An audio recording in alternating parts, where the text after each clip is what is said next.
Welcome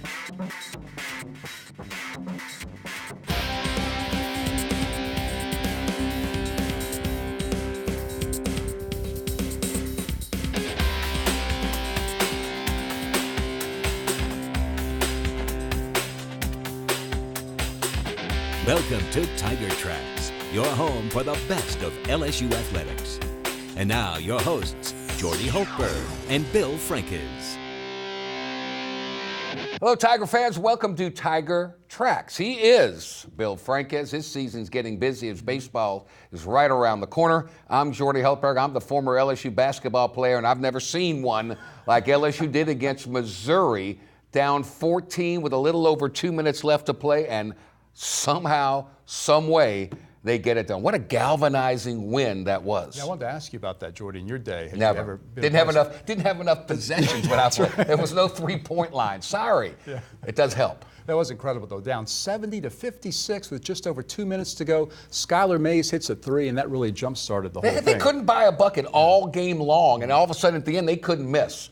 Congratulations, undefeated. And as we are doing this show right here, right now, LSU is in College Station, Texas. They'll take on the Texas A&M Aggies tonight. A chance to win their 10th in a row, the chance to go through the month of January undefeated. First time since that great 1980-81 team that went to the Final Four in Philadelphia. It's amazing. And the Tigers will be back at home on Saturday. Saturday at 5 o'clock, LSU back in the Maravich Center, taking on the Arkansas Razorbacks. Arkansas coming off a win earlier this week over Georgia. Welcome back, the Tigers. Yep. Hopefully they will remain undefeated in SEC play. All right, LSU baseball had their media day. We'll have a story on that. We'll talk women's tennis, our BMW Offensive Performer of the Week, and much, much more. Sit back and relax. This is Tiger Tracks.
Welcome back to Tiger Tracks. Football recruiting right around the corner. February the 6th or 7th is National Signing Day. LSU basketball doing great. But, oh, by the way, it's almost time to take me out to the ballpark. LSU baseball getting ready to crank it up. You know, Jordy, last Friday we had our annual Media Day activities. Yep. And I believe in all my years, this is the largest Media Day turnout we've ever had. Wow. A lot of media there, talking to the LSU players, #1 in the nation. Looking forward to that season opener, February 15th against UL Monroe.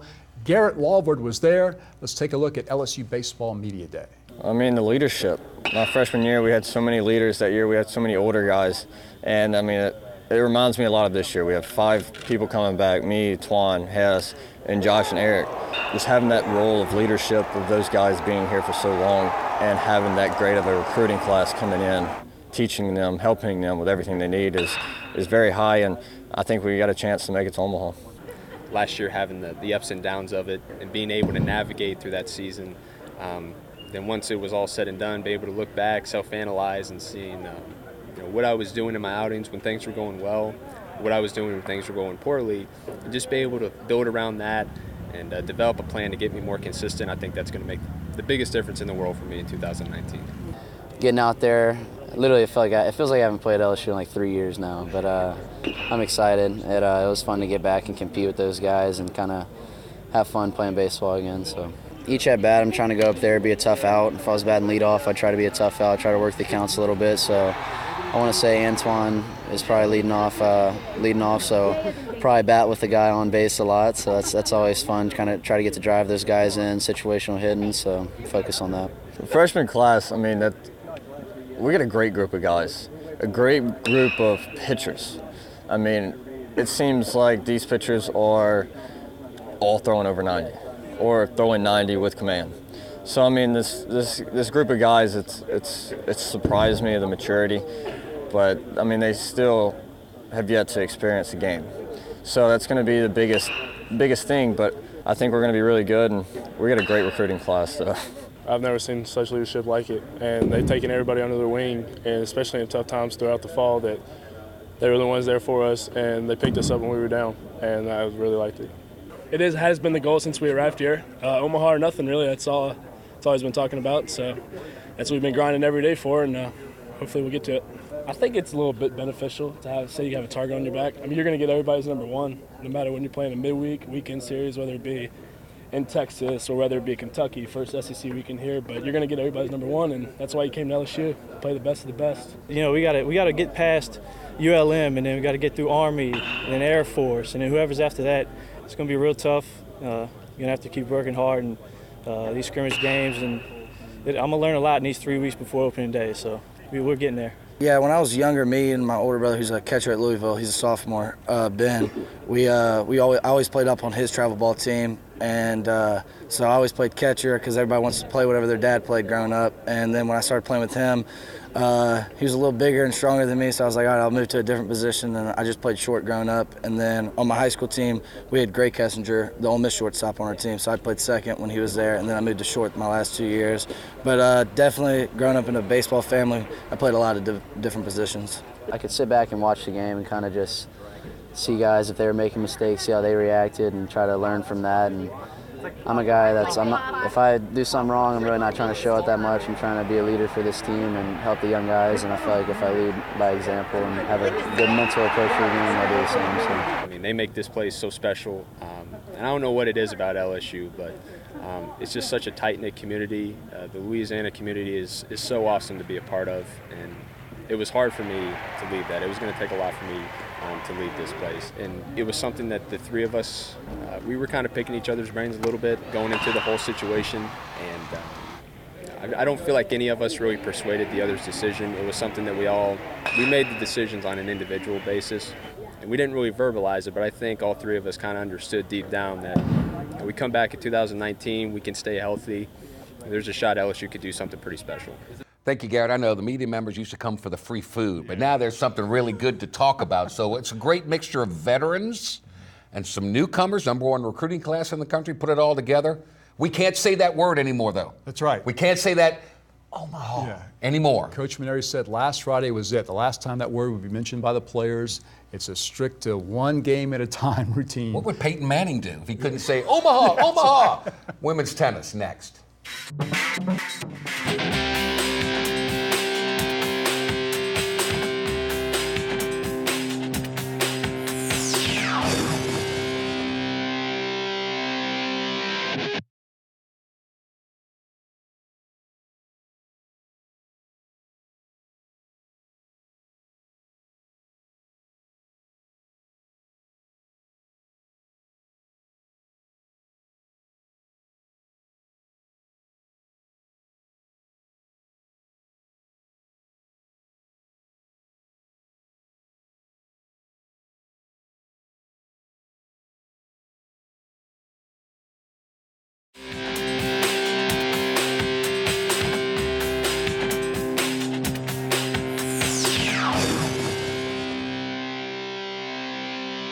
Welcome back to Tiger Tracks on CST. He is Bill. I'm Jordy. Time to welcome in our guest now in his, I can't believe I'm saying this, 7th season directing the LSU women's tennis program. Michael Sell, kind enough to join us.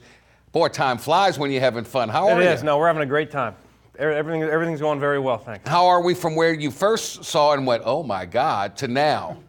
No, we're having a blast. You know, the girls have come through over the last 6-7 years. You know, now we're, I think, consistently on the national stage, having the national and international presence. You know, certainly the direction of women's tennis is bright, so we're happy. So lucky, so happy for you guys that y'all did the indoor tennis court deal. We're in this Arctic polar vortex. It's not conducive for tennis. Not conducive for tennis, no. We'd have to spend a lot of our, certainly our clothing money on winter wear to where now we can actually put it on equipment and other things. So no, that indoor facility is certainly helping with our training. That's awesome. Speaking of indoors, Michael, at this time of the year, there is a national indoor championships, a team championships that you guys strive to reach, and LSU did in fact do that. We did. Last weekend, you go to Tallahassee, win a regional to qualify for the national indoor championships. Talk about the significance of winning last weekend in Tallahassee. Oh, I mean, it's great. All the top teams qualified. 9 of the top 10 teams, in the country did qualify. This is the second time in program history that we qualified. To go to the national team indoors. We did it, I believe, 3 years ago. Got a top 10 ranking. And really that was our first step into the national, kind of significance of LSU women's tennis. And now we're kind of carrying it over, year after year. So we're happy to be back again. Is that more self-gratifying for the coaching staff, more self-gratifying for the players? Because you preach, it looks like they listened, and now whatever you say, they're going to say, well, kind of works. It does work. No, it's just for the players. It's not for Julia, myself, the coaching staff. This is all for the players. This is all we do it for. So for them to, to believe in the culture, believe in, how we go about coaching and teaching, for them to apply, and for them to handle the adversity in which they did to overcome, which they did this weekend, we're thrilled for them. You mentioned Julia. Of course, Julia Sell, your wife, serves as the co-head coach of the program. And I read after the win over Tennessee at the regional last week to qualify you guys for the national indoors, she said that Tennessee is a very good team, a very loud team. Yes. So I thought that was interesting. What did she mean by that? Well, Tennessee is well coached. They're a deep team. Allison Ojeda, her coach, has done a great job. They're very expressive on the court. They're trash talking. Are they trash talking? No, they're not trash talking, but it's like softball in there. When they're in the dugout, they're doing their cheers and stuff like that. They do it on the court and they celebrate it. It's not distracting, but it's certainly it's different. It takes over the emotional part of the match. So for them, for us to overcome the emotional part of the match and actually get into the tactical part and the physicality of the match, and then get on the winning end, is certainly a tribute to the toughness of our team. Never liked Tennessee. I don't know why they're doing all that. But how much easier is it for you now? You talked about the culture. Now you've got players that have been in your culture for several years, and then newcomers come in. Do those veterans kind of show them the way now? Yeah, I think our seniors are doing a great job, kind of helping our incomings. We have two freshmen and even 2 transfers. Come in. So we do have kind of a newer squad, this year. Over the last couple of years, we did have a couple players turn pro from our program, so there's been a little bit of turnover, which is a great thing. But from a culture standpoint that we've established, and we focus a lot on culture off the court. I think that's also contributes to the success of the program on the court. All right, let's take a time out here. We'll come back. I want to get into what that culture is all about, because that is what sets you apart from so many others. We'll continue talking women's tennis here on Tiger Tracks on CST. Tiger Tracks on CST is being brought to you by Capital One Bank, the official bank of all things Louisiana, and by Louisiana Propane Dealers. Get up to $1,200 in rebates on propane accessories. Find out how at louisianapropane.com.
We're back on Tiger Tracks as promised. Bill and I continue our conversation with Michael Sells, the women's tennis program, among the elite of the elite in women's tennis programs nationally. It all starts, I really want to touch upon this culture aspect.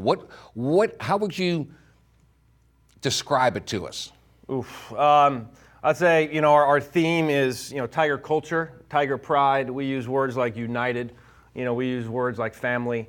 And it's really off the court that brings the team together, that really, helps them develop on and off the court. Okay. So, we bring in people, to kind of help with that aspect. Alistair McGraw has done a phenomenal job with the championship mindset. Okay. We have to create a championship mindset to be a champion. Sure. Serena Williams just doesn't, be number one in the world because she has a good forehand. Mm-hmm. No, she has the mindset to do it. Doesn't hurt though. Doesn't hurt. Doesn't hurt, or her serve, or backhand, or her movement. Yeah. However, we have to instill that championship mindset, and that's part of the culture to become champions. All right.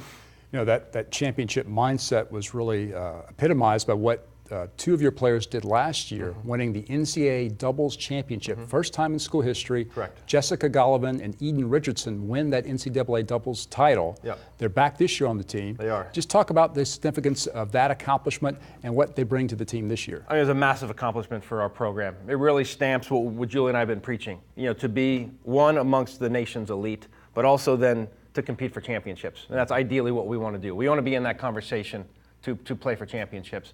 And for Eden and Jessica to cross the finish, not only get to the finish line, but play for a championship, but also win it in dominating style, 6-3, 6-2, in the finals. That just proves that, that LSU women's tennis has arrived, and this is, the direction in which we're going. And it helps with recruiting, and it helps, with the belief for each of our team members. And it ties into what you talked about, culture, family. Correct. Learning about one another, because nothing epitomizes that more than doubles. Absolutely. Yeah, doubles is a team sport, and there's, we have, several different teams, and we have 8 players deep, which we haven't had depth in a long time.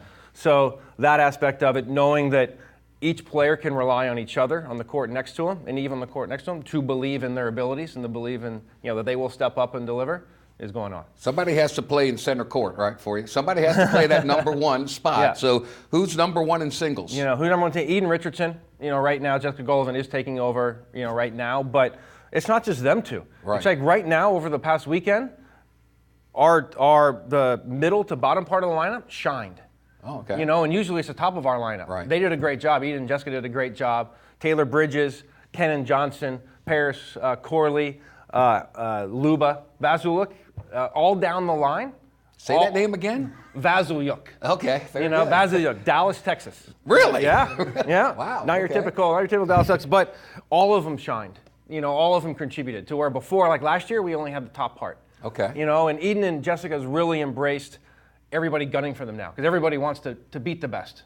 Yeah. So they've really raised their game, elevated their game to do it. So Vazuluk, very good. Okay. Yeah. So National Indoor Team Championships are next weekend. Correct. Beginning February 8th in Seattle. Correct. In between before that though, you guys have some dual matches coming up. This Friday you're at Tulane. Correct. Then this Sunday you're at home in that fabulous LSU tennis complex. You'll play Southern.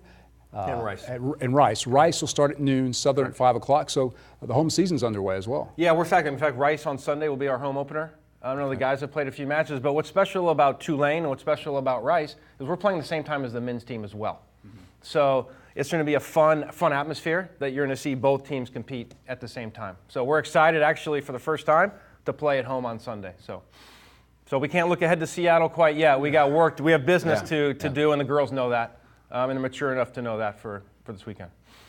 Women's tennis on the global stage. You've worked with Serena Williams in your past. We see Naomi Osaka win the Australian Open, her second straight major. Just your thoughts quickly on the women's tennis pro circuit. Oh, I think it's fantastic. There's more depth in women's tennis than there actually ever have been. I think there's been 7 different winners. Previous to Osaka winning her second slam in a row. So just the just how many people have won it just shows not only how dominant Serena was, for so long, but now we have no idea who's gonna win it. Yeah. On the men's side, obviously, you're gonna see Novak and Rafa probably be at the end. Women's side, you have no idea, which is fun. Michael, thank you so much. Best of luck. I know you got some business to take care of, but have a great tournament in Seattle. Well, we appreciate you having me. All right, Thank you very much. We'll take a timeout. We'll come back with more on Tiger Tracks. Tiger Tracks on CST is being brought to you by Capital One Bank, the official bank of all things Louisiana, and by Louisiana Propane Dealers. Get up to $1,200 in rebates on propane accessories. Find out how at louisianapropane.com.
We're back on Tiger Tracks. Time for our BMW Offensive Performance of the Week, brought to you by your local Louisiana BMW dealers. BMW, the ultimate driving machine. It's got to be basketball. It's got to be the guy that got LSU into overtime. Got to be. You are very perceptive. Okay. That is correct. Skylar Mays provides our BMW Offensive Performance of the Week. We mentioned a little earlier, LSU down 14, hits that 3 to cut it to 11, and that 2-minute comeback was on. He ended up with 24 points on the night. Skylar Mays of Baton Rouge provides our BMW Offensive Performance of the Week. 9 straight points in the middle, about 30 seconds to get LSU back in it. Just a remarkable comeback. All right, speaking of comebacks, the gymnastics program, after a couple of defeats against highly ranked opponents, bounced back with their highest score of the year. Big win last week. Last Friday, LSU goes to Tuscaloosa, a top 10 Alabama team. Yeah. The Tigers put on their best performance of the year. One of the leaders in that effort was a senior, Juliana Canamella. Let's take a look at Juliana and the impact she makes upon the LSU gymnastics program. Juliana Canamella, a Tiger, an All-American, a champion. Now a senior, Canamella has competed in over 50 events for LSU, helping the Tigers win 4 SEC championships and finish as national runner-up 2 years in a row. The North Carolina native immediately bought into the team-first mentality under Coach Dee Dee Bro. In JOs, it's an individual sport, and you're working for yourself. Here, you're working for something much bigger than yourself. And when you're coming in here, you don't think about, like, I have to do this for me. You're thinking, like, I have to do this for my school. I have to do this for my team. That's what makes the hard work not seem so hard in the moment. As a freshman, Juliana was a starter on vault and beam, and also competed bars and floor. Her vault scores steadily rose as the season progressed, culminating in a career-high 9.90 on the sport's biggest stage, the Super 6. When I stuck that vault, I couldn't wait to, like, run down to my team. That's all I was thinking was, like, this is for you guys. Like, looking at Dee Dee, like, so happy. And the best part about vault is Bob's reaction. When you vault, you go for the reaction. And when you can see it out of the corner of your eye when you land, that's when you know, like, oh, this is a good vault. Canamella also showed marked improvement with her floor routine after working with Ashley Claire Kearney, whose unique style resonated with Juliana. She knows each one of us individually, so, like, our personalities, everything. So I love how when she's describing our dance moves, she can describe it in a way, like, that we would understand. Just knowing, like, she is creating everything personally for us just makes us more confident in every move we do. Last season, during the Alabama meet, the Tigers faced a late scratch on floor. Juliana was inserted into the lineup and delivered a resounding victory for LSU. It was unbelievable to know my teammates were 100% on my side cheering for me. And then afterwards, when I landed and was in my ending pose, to look up in the crowd and know that, like, however many thousands of people were there, also on my side cheering for me. It was just breathtaking. Canamella also excels outside of the gym and credits her tutors at the Cox Academic Center for not only helping her earn a degree in 4 years, but pursuing graduate school as well. My learning specialist, Carly, she's been the biggest help to me. And now I could never even imagine having the GPA I have now. I want to go to grad school for social work. I'll graduate in May. And so I would love to help other athletes that have maybe gone through like a hard time or struggling here like I did, because like they've just helped me so much over there, and is also a big part of like what I can do in the gym. This Friday, LSU at home against North Carolina State. They get out of SEC play, a little non-conference, but again, it's not how you start, it's how you finish. And by this time next week, we'll know if LSU has won 10 straight college basketball games, and we'll know how Ed Orgeron has closed out his 2019 recruiting class, because Wednesday, February the 6th is the National Signing Day. Yeah, exactly. A lot of excitement in the coming days for LSU athletics. A lot of events at the Maravich Center, even beginning on Thursday night. This Thursday, Lady Tiger basketball against Mississippi State. Yeah. Mississippi State, one of the top teams in the country. As Jordy mentioned, Friday night versus NC State in gymnastics. Saturday, Will Wade and the Tigers on the court against Arkansas, 5 o'clock tip-off.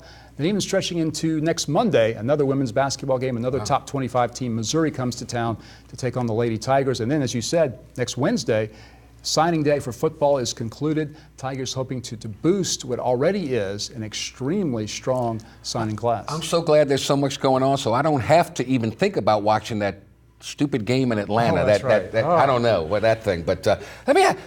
Cold weather, Paul Maneri, roll your sleeves up, get out there and play? Absolutely, absolutely, wow. Yeah. How's the hands feel when that ball hits the bat? I imagine it's not always very comfortable. It might be a little sting involved, but yeah, the team every day they're out there getting ready. He's Bill, I'm Jordy. Thanks so much for watching. We'll see you next time on Tiger Tracks on Cox Sports Television.